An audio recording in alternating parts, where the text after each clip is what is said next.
Welcome back, guys. Now in this video, let's discuss about growth hormone. Okay, how the growth hormone is produced from the anterior pituitary. How the growth hormone is produced from the somatotroph. So we will discuss in this video. See, we all know that the master regulator of the endocrine system, okay, even for the growth hormone, is hypothalamus. So let's begin with the hypothalamus. Now hypothalamus, yes, it is producing how many hormones? It produces two types of hormones. Okay, regarding growth hormone, it produces two types of hormones. One is growth hormone releasing hormone, that is GHRH. It's a growth hormone releasing hormone, as well as growth hormone inhibitory hormone. So hypothalamus produces growth hormone releasing hormone, growth hormone inhibitory hormone. Growth hormone inhibitory hormone is also called as somatostatins. Okay, somatostatins. Now say, let's start from here. See, this growth hormone releasing hormone, where it will come? This growth hormone releasing hormone, it will from the hypothalamus via hypothalamo-hypophyseal portal system. Now this growth hormone releasing hormone, it will come down to the anterior pituitary. Now it's going to act on cells called as somatotrophs.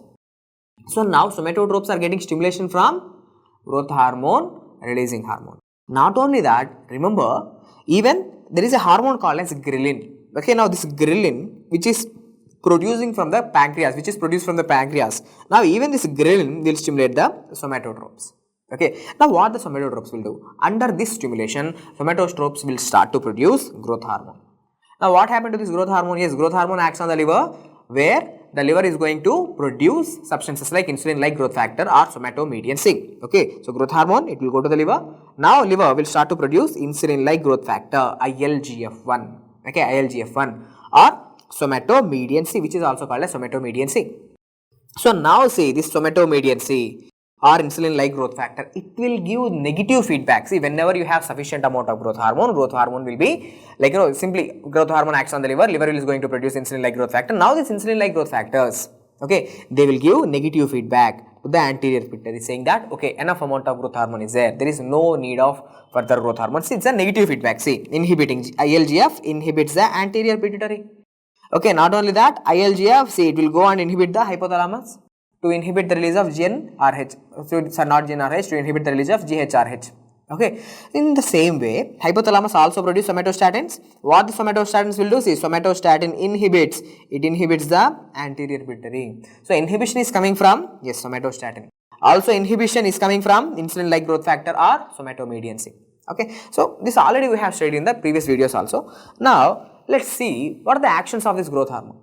First of all, growth hormone, is it an anabolic hormone or a catabolic hormone? Absolutely, it's an example of anabolic hormone. It helps in growth. Growth means anabolism. Okay, not the breakdown. So let's talk about the actions of the growth hormone. The actions of the growth hormone are mainly divided into two types. Okay, direct actions as well as the indirect actions. So what is the difference? See, growth hormone directly acts on tissues and brings out some changes. Means that's a direct action. So direct action is shown by growth hormone by acting on its receptors, growth hormone receptors. What is indirect action? Indirect action means growth hormone is acting on the liver. Now liver is producing insulin-like growth factor or somatomedian C. Now the actions of somatomedian C are coming under indirect actions. So first of all, let's see what are the direct actions. Okay, now what are the direct actions? Now this growth hormone receptors, okay, the growth hormone receptors are present on the bone. Okay, they are present on the epiphyseal plates. Now growth hormone, what it will do? It will cause the epiphyseal growth. When the epiphysis is growing, means automatically the length of the long bones is going to be increased. So simple bone growth, anabolic action. Okay, and growth hormone, what it does is decrease insulin sensitivity. See, most of the students know this one thing. Okay, growth hormone increases the length of the bones. But I want you to know, see, the growth hormone actually it increases the blood glucose levels. That's a very important function. Normally growth hormone, what it will do? Increases the blood glucose levels. How, sir? How means the growth hormone, it decreases the insulin sensitivity, decreases insulin sensitivity or decreases insulin action, neutralizing insulin. So whenever insulin is not there or whenever the insulin sensitivity decreases, what happened to insulin levels? What happened to blood glucose levels? Blood glucose levels are going to be elevated. So usually what student knows is, sir, insulin decreases the blood glucose levels, glucagon increases the blood glucose levels. So usually student knows that the glucagon is increasing the blood glucose levels. But remember, it's not just the glucagon. Even growth hormone increases the blood glucose levels, thyroid hormone increases the blood glucose levels, cortisol increases the blood glucose levels, catecholamines increase the blood glucose levels. So there are other hyperglycemic hormones also, and one of such hyperglycemic hormone is this growth hormone. So growth hormone, what it does? It decreases the insulin sensitivity. When insulin action is going down, when insulin cannot act on its receptors, what happens to the blood glucose levels? Blood glucose levels are elevated. So growth hormone increasing the blood glucose levels. So can I say growth hormone as a hyperglycemic hormone? Yes, growth hormone is an example of hyperglycemic hormone. Now if I have excess amount of growth hormone in my body, what happened to my blood glucose levels? My blood glucose levels are elevated. That causes or that poses a risk for diabetes mellitus. Simple, that poses a risk for diabetes mellitus. So conditions where growth hormone levels are increased, all those conditions are a risk factor for the development of diabetes mellitus. So can I say growth hormone as diabetogenic hormone? Yes, true. Growth hormone is an example of diabetogenic hormone. Okay. Now, not only that. See, what are the other actions of the growth hormone? See, growth hormone increasing the blood glucose levels. Yes, glucose, as far as glucose, yes, carbohydrate metabolism. Glucose is elevated. Blood glucose levels are elevated. What about the proteins? Synthesis, anabolic hormone, right? So, protein synthesis. So, carbohydrates, proteins. Next, lipids. So, what is doing to the lipids? Lipids is lipolysis. Okay, all the extra fats which are present in the body, it's the growth hormone acts on the adipocytes and causes a lipolysis. Okay, so if you want to get back into the shape, okay, you can actually take the growth hormones, because growth hormones, what they will do? They increases the lean body mass, they increases your proteins, they increases the bulk of your muscle. Okay, you will get this V-shaped body actually. Why? Because all that extra fats, whatever are present, they will undergo lipolysis. All the fats will be broken down. Okay, so as far as fats, it is catabolic, but as far as proteins, it is anabolic. Okay, bones, it is anabolic. It increases the bone length, it increases the protein synthesis. Okay, it increases the blood glucose levels. And also one important point about this growth hormone is the growth hormone, yes, what it will do? It will do sodium retention. Okay, it will do sodium retention. Okay, it retains sodium inside the body. So these are the direct actions of the growth hormone. Now let's talk about the indirect actions. Indirect actions are because of insulin-like growth factor, ILGF1. Okay, insulin-like growth factor. See, two important major differences in indirect action is, see, direct actions, see, it is lipolytic. Okay, growth hormone is lipolytic, but the somatomedian or insulin-like growth factor is anti-lipolytic.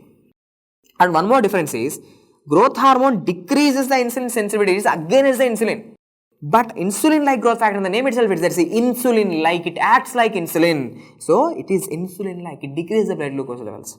So, growth hormone via direct action increase the blood glucose levels, via indirect action decrease the blood glucose levels.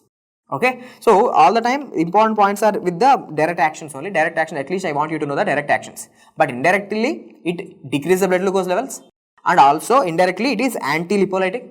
But as far as bone is concerned, both growth hormone, even the insulin-like growth factor, both of them will try to increase the bone length. Okay, both of them will increase the bone length by epiphyseal growth.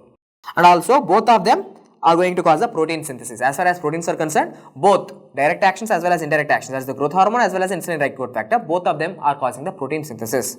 Okay. Now, after this, after seeing the actions of the growth hormone, now let's discuss about the growth hormone abnormalities. Okay, growth hormone abnormalities. First, see here, the first abnormality which I am discussing here is a growth hormone deficiency. Okay, the deficiency of growth hormone. Growth hormone, enough amount of growth hormone is not there. Might be damage to the anterior pituitary, or might be damage to the, yes, hypothalamus got damaged or pituitary got damaged. Because of that, the growth hormone levels are going down. What happens if the growth hormone levels are going down? It depends on in which person these growth hormone levels are going down. For example, if growth hormone levels goes down in children, okay, in a children, growth hormone levels are going down, then what will happen? See, we all know growth hormone is an anabolic hormone, it increases the bone length. Now these children, no growth hormone is there. Now do you think they will have a proper growth? No, proper growth is not going to be there, proper height is not going to be there. So these children are going to suffer with a condition called as a dwarfism. Okay, so these children, they will have dwarfism. So in dwarfism, they will be having like tall height or short height. They will be having short height, right? So the body is going to be short, so short stature. Okay, the body is going to be short stature, and all the viscera. Okay, see, growth hormone is not only just increasing the size of the bones, it is also increasing the size of all the body viscera also. So what happened to the penile size? The penis size is going to be small, so micropenis is going to be there. And the hypoglycemia, these children are at a risk of hypoglycemia. Why? See, I have asked you to remember, growth hormone increase the blood glucose levels. It's a hyperglycemic hormone, diabetogenic hormone. Growth hormone increase the blood glucose levels. I should say growth hormone maintains the blood glucose levels. Okay, it maintains good amount of blood glucose levels. So whenever the growth hormone is going down in children, they are at risk of developing hypoglycemia. Yes, true. So these children, they are having short stature, micropenis, hypoglycemia. Now what we need to do with these children? They are not having growth hormone. Okay, what we have to do? We have to supply the growth hormone. So the treatment is recombinant growth hormone. That's it. Recombinant growth hormone is a treatment option for the children. Done. Now let's talk about growth hormone excess. Growth hormone excess, excessive amount of growth hormone. Now if a children is having excessive amount of growth hormone, okay, a children is having excessive amount of growth hormone. Children in the sense their epiphyseal plates are not yet closed. Okay, they are still in the puberty. Okay, still in the puberty. Now this patient is having a tumor. He is having a tumor to the pituitary gland, and now that tumor is producing excessive amount of growth hormone. Now this growth hormone, what it will do? It will increase the size of this fellow. Okay, that will increase the linear growth. Okay, he is going to be tall. He is going to be tall. So gigantism. So before the closure of epiphysis, this patient will suffer with gigantism. Okay, gigantism. This patient is going to be gigant, a very tall height. So before the closure of epiphysis, yes, gigantism will occur. Now, what happens if there is adenoma, okay, somatotroph adenoma in a patient who is whose age is 25 years, for example. Now, what I am trying to put into your mind, see, now there is excessive amount of growth hormone in a patient whose epiphyseal plates are closed now. In an adult, in childhood or during puberty, the patient is going to increase in height. That's a gigantism. Now, what is happening? The patient is having excessive growth hormones after the closure of epiphysis. Now, imagine now in me, if there is excessive growth hormone, what will happen? So, that's the scenario now. Now, these patients, they will be having very big viscera. Okay, so they will be having, see, they cannot increase the length of the bones, but they can increase the girth of the bones. The thickness of the bones is going to be increased. Okay, because of that, see, the facial bones are going to become large in size. The thickness of the bones is going to be increased. So because of that, what happens? A frontal bossing. These people will be having a frontal bossing. See, what are the clinical features in acromegaly? The clinical features are frontal bossing. Like a very prominent forehead is going to be there. Frontal bossing. So increase hand and foot size. If you look at their hands and foot, they are going to be very much big. Okay, they are going to be very much big. Why? Because growth hormone is increasing the thickness of the bones. Growth hormone also increases the thickness of the viscera also. Okay, so like protein synthesis there, big muscles are going to be there. So frontal bossing, increase hand and foot size, and large fleshy tongue. He is going to have a very large beefy tongue which is protruding out of his mouth. Viscera. Okay, increasing the size of the viscera. So these patients might even have sometimes hepatomegaly, splenomegaly, big liver, big spleen. Viscera are also going to be increased. Okay. Now, what else can be seen? See, one of the very prominent features is the prognathism. Okay. So because of the increase in the thickness of the facial bones, now the jaw, it will look protruded out. That's a prognathism. Gnathos means like a jaw. So prognathism is the protrusion of the jaw or the mandible. Mandibular enlargement will cause protruding of the jaw. Now we have already discussed that these patients are at a risk of developing hyperglycemia. So high levels of blood glucose levels. High levels of blood glucose levels means this glucose will cause non-enzymatic glycosylation. Glucose will start to deposit within the blood vessels, and even this glucose will start to deposit in the coronary blood vessels. Later that can cause coronary heart diseases. Okay, coronary heart diseases. Because of high levels of glucose, okay, because of even dyslipidemias, coronary heart diseases are possible in these patients. And cardiomyopathy, yes, we are discussing, right? Now these patients are at a risk of having big viscera. Okay, the growth hormone is increasing the size of the viscera, and even your heart is also a viscera, right? It is also your internal organ. Even your heart size increases. That's a hypertrophic cardiomyopathy, big heart, big sized hearts. Okay, so cardiomyopathies can be seen, and even hypertension. Okay, hypertension can be seen, and obstructive sleep apnea. Okay, obstructive sleep apnea because the tongue, that large beefy tongue, it might fall back when the patient is sleeping. It might fall back and obstruct the airway, causing the upper airway tract obstruction, leading to the sleep apnea in the night. The patient cannot sleep properly. And we all know that here in this area of the wrist, we are all having this carpal tunnel. Okay, carpal tunnel. It's like a hollow cavity, right? It's a hollow cavity through which the tendons, the flexor tendons are going like this. Okay, it's a cavity in the carpal bones. It's a cavity in the carpal bones where the tendons are going, the flexor tendons are going, as well as the one important nerve, median nerve is going through the carpal tunnel. Now what is happening? In this acromegaly, the thickness of the bones is getting increased. Now when the thickness of the bones is getting increased, okay, the thickness of the bones is getting increased. So what happened to the cavity size? Cavity size decreases. So there is a possibility that all these tendons and the median nerve might got entrapped in that carpal tunnel, leading to carpal tunnel syndrome. Okay, one point for your exam, in carpal tunnel syndrome, which nerve is affected? It's a median nerve which is affected. Okay, So done, sir. And galacturia, usually these patients who are having this acromegaly, okay, acromegaly, excessive growth hormone in the adults, acromegaly. Now usually these patients will be having galacturia.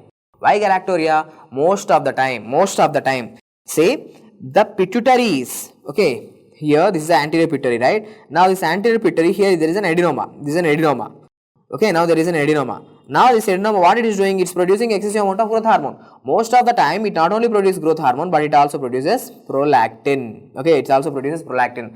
So this prolactin, it might cause galacturia.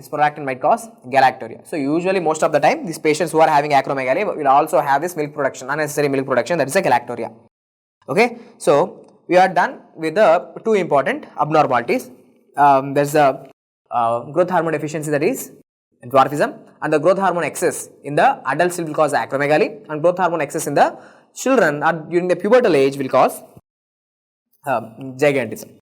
Now, what are the treatment options available for the acromegaly? Okay, how we have to treat the acromegaly? The symptomatic treatment. So, symptomatic treatment is we have to decrease the growth hormone levels. Okay, how we can decrease the growth hormone levels? You can decrease the growth hormone levels by giving drugs like somatostatin analog. We all know that somatostatins, okay, decrease the growth hormone. So, somatostatin analogs include octreotide, lanreotide. Okay, so octreotide and lanreotide are the somatostatin analogs which will decrease the growth hormone released from the anterior pituitary. Okay, anterior pituitary. Now, growth hormone receptor antagonist. Okay, so let's block the growth hormone receptors. Now, what are the growth hormone receptor antagonists? Growth hormone receptor antagonists include pegvisomant, very important MCQ. Okay, growth hormone receptor antagonist is a pegvisomant which is used in the conditions like acromegaly. Not only that, dopamine agonists can be used. Why? Acromegaly patient, they not only have growth hormone, but they do also have the prolactin, right? So the prolactin might cause galacturia, the prolactin causes amenorrhea, okay, all these things. So dopamine agonists like bromocriptine and cabergoline, the drug of choice is cabergoline. So dopamine agonists like bromocriptine and cabergoline are used for the symptomatic treatment because of the high levels of prolactin. Okay, so we are done with the treatment. Now after this, let's discuss about the Laron dwarfism. So what is this Laron dwarfism? We usually call these patients as Levy-Laron dwarfs. Okay, the total name is Levy-Laron dwarfism. So what is the problem in Levy-Laron dwarfism? See, there is no problem with the growth hormone production. Okay, usually students will think if a patient is dwarf, usually a normal student will think like, okay, he is having growth hormone deficiency. But see, there are conditions where there is excessive amount of growth hormone is present. But that growth hormone cannot act on the receptors. So this is useless growth hormone, right? Yes, growth hormone is there, but receptors got mutated. So growth hormone cannot act on its receptors. If growth hormone cannot act on its receptors, there is no growth. So there are conditions where there is excessive amount of growth hormone is present, but still the patients can be dwarf. Okay, so such a condition is this Laron dwarfism. So what is happening in this Laron dwarfism? See, growth hormone insensitivity syndrome. Growth hormone is insensitive. It's there, but it is insensitive, which means growth hormone receptors are mutated. When the growth hormone receptors are mutated, what happens? See, there is no growth. But how to identify this condition, especially in your exams? What I have explained to you, growth hormone is going to act on its receptors on the liver. Growth hormone acts on its receptors on the liver. So liver will start to produce insulin-like growth factor or somatomedian C. But now in this condition, growth hormone is there, but growth hormone cannot act on its receptor.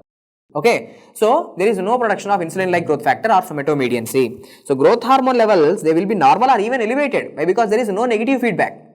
Okay, so growth hormone levels are elevated. But what about the insulin-like growth factor levels or somatomedian C levels? The somatomedian C levels or insulin-like growth factor levels are less. So in any question, if you say high growth hormone levels, but the patient is short, if you look at the somatomedian C levels, if they are low, means definitely that patient is having growth hormone receptor mutation. That's a Laron dwarfism.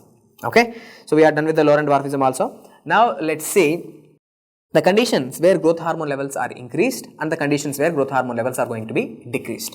Okay. I used to remember something like this. Okay, See, growth hormone, one of the functions of the growth hormone is increasing the blood glucose levels. So in all those conditions wherever you need glucose, in those conditions growth hormone levels are elevated.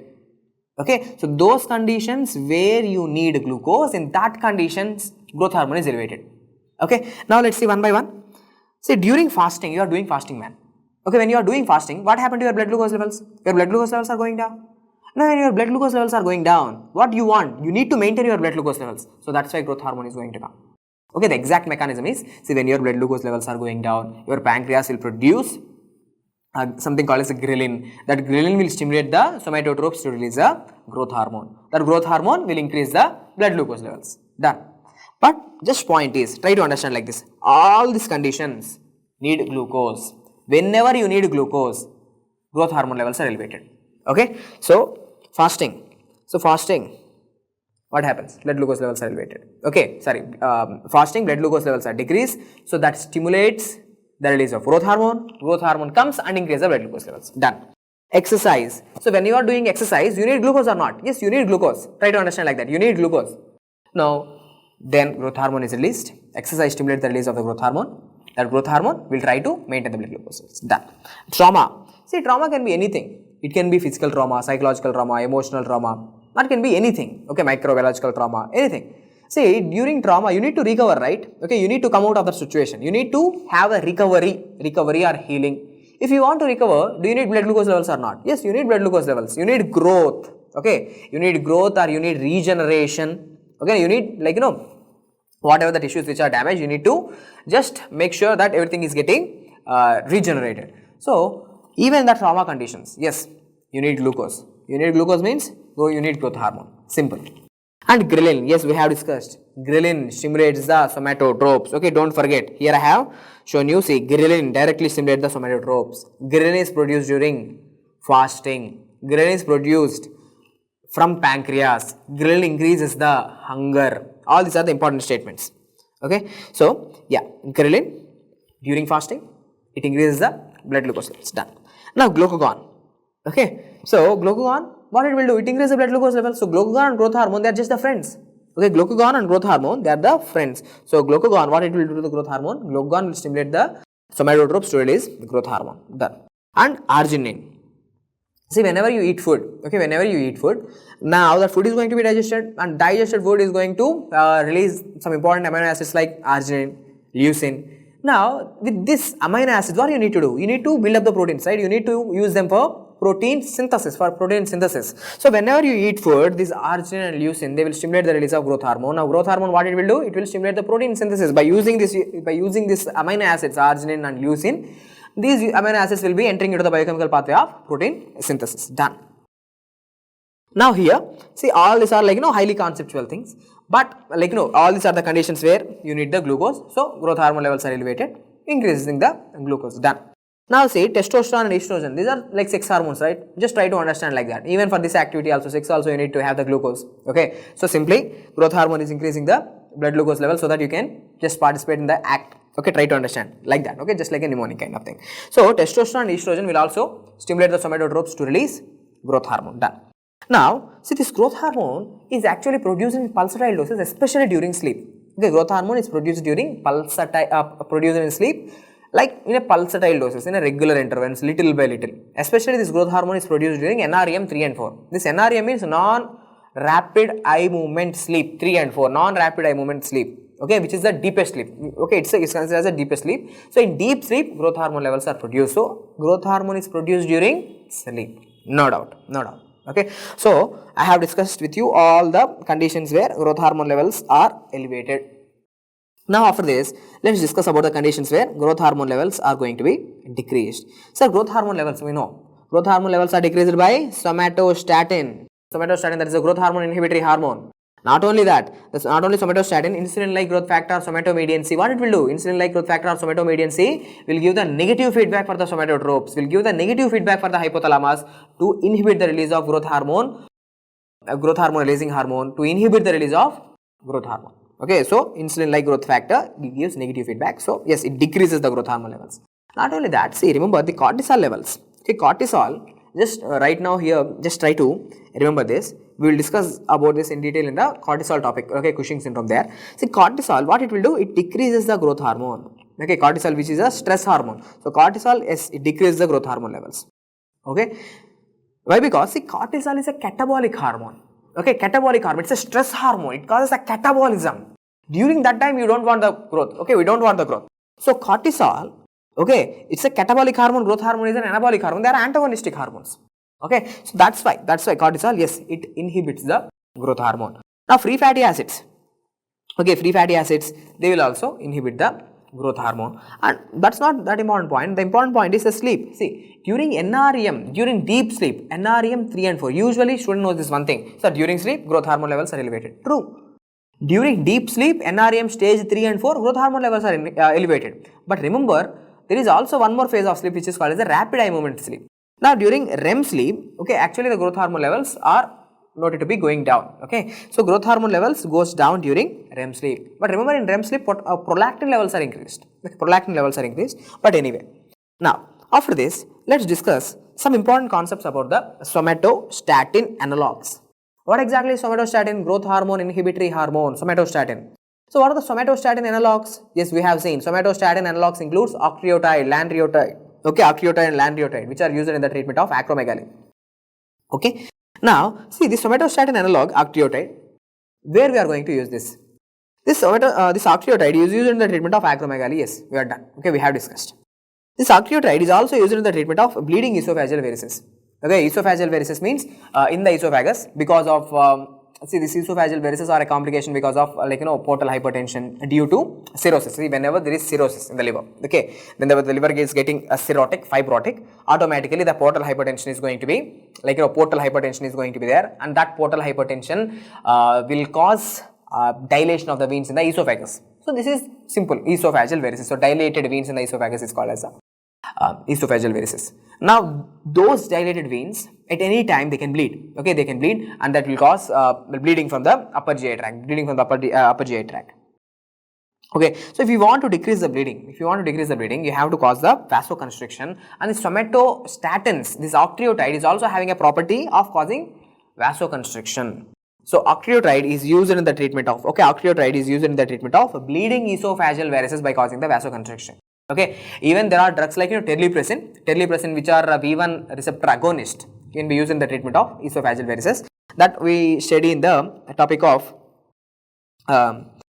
renal. Okay, in the renal we have already discussed about that. But anyway, so secretory diarrhea.